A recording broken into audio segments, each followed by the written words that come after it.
Highway robbery was a crime where people travelling on the roads of England were threatened, sometimes attacked, and forced to hand over their valuables. The crime was a serious problem in England from 1660 to 1831 and can be categorised as a crime against property, items and money were stolen, and sometimes a crime against a person, if the victim was physically attacked during the robbery. There were two types of highway robbers. The first type was called a footpad. They were called this because they worked on foot and tended to rob travellers who were also on foot. The second type, known as highwaymen, had a higher social status. They robbed on horseback, which meant that they could attack their targets quickly and escape. They could also attack the richest travellers, who travelled in stagecoaches. Stories about highwaymen became very popular well into the Victorian period and portrayed them as charming gentlemen who had exciting adventures. One example is the French highwayman Claude Duval, who became famous for his courteous behaviour. He apparently never used violence against his victims. This painting from 1860 shows Duval dancing with a woman during a robbery. According to the story, Duval allowed the married couple he was robbing to keep some of their property in exchange for a dance with a woman. In reality, most highwaymen treated their victims terribly. In one case from 1722, a woman saw a highwayman's face during a robbery, so the highwayman cut out her tongue so she couldn't tell anybody what he looked like. It was also common for highwaymen to cut off people's fingers if they couldn't remove their rings fast enough. The most famous highwayman was Dick Turpin, who lived from 1705 to 1739. As a teenager, Turpin became a member of the Essex Gang, also known as the Gregory Gang. Their criminal exploits involved poaching, robbing farmhouses, and stealing cattle. The gang often tortured their victims in the most horrible ways imaginable to make them reveal where valuables were hidden.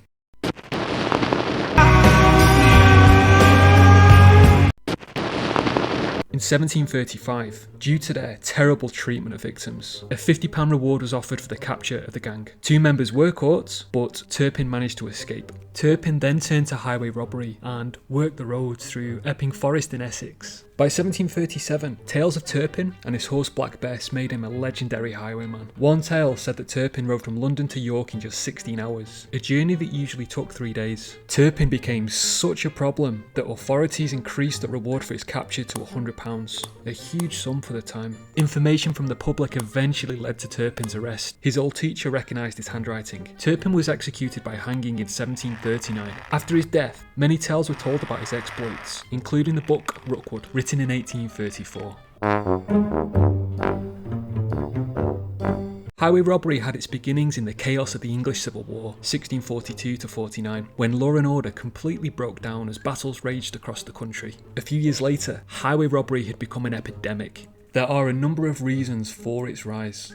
In this period, 1660 to 1831, there was no national police structure. Different areas of England had local law enforcement, such as parish and town constables, who operated within defined borders, usually within towns, so many travelling routes weren't under their protection. Many roads became incredibly dangerous, as gangs of highway robbers were free to set up their operations, laying in wait to attack travellers, with no challenge from law enforcement. To make things worse, the movement of people from countryside to towns led to large areas of countryside being abandoned and roads very isolated.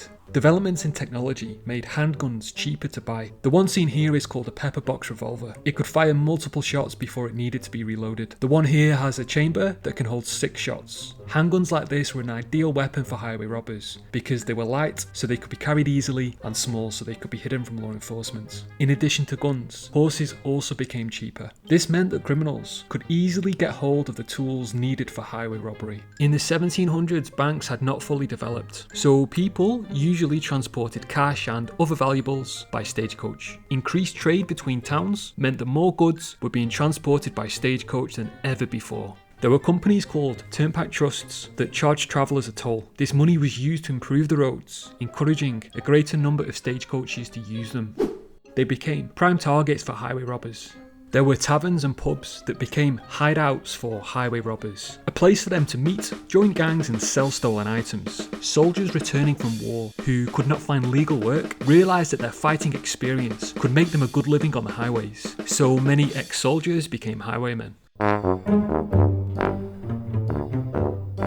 The authorities were forced to deal with the crime for a number of reasons, which led to its decline and end by 1831. The crimes were committed on the King's Highway, so were seen as a challenge to the King's authority. The theft of mailbags disrupted the postal service, causing problems for the government. Most importantly, the crime disrupted the economy and prevented people from trading and making money. For these reasons, the authorities were forced to take action against highway robbers. In 1754, the Bow Street runners, who already operated as crime fighters inside London, begun to accept fees to escort stagecoaches along dangerous roads. In 1805, a 54-man patrol was set up with the sole job of patrolling the roads around London. The Bow Street runners also had their own publication called the Hue and Cry, which requested information from the public and offered reward money for evidence that led to the capture of highwaymen. Remember that Dick Turpin was caught because of information that came from the public. The Bow Street runners also shared this information with law enforcement in other areas of England.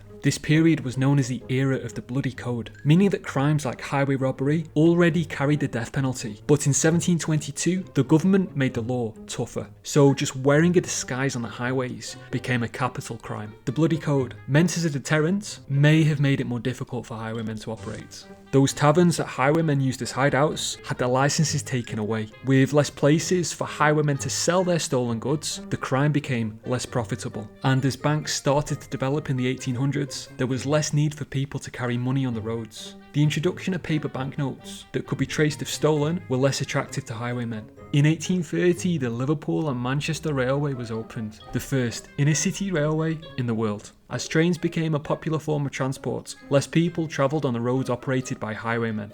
The rapid growth and expansion of London led to many of the roads used by highway robbers becoming populated and less isolated. With an increased chance of being caught and less profit to be made, the crime began to decline. The last recorded case in English history was in 1831.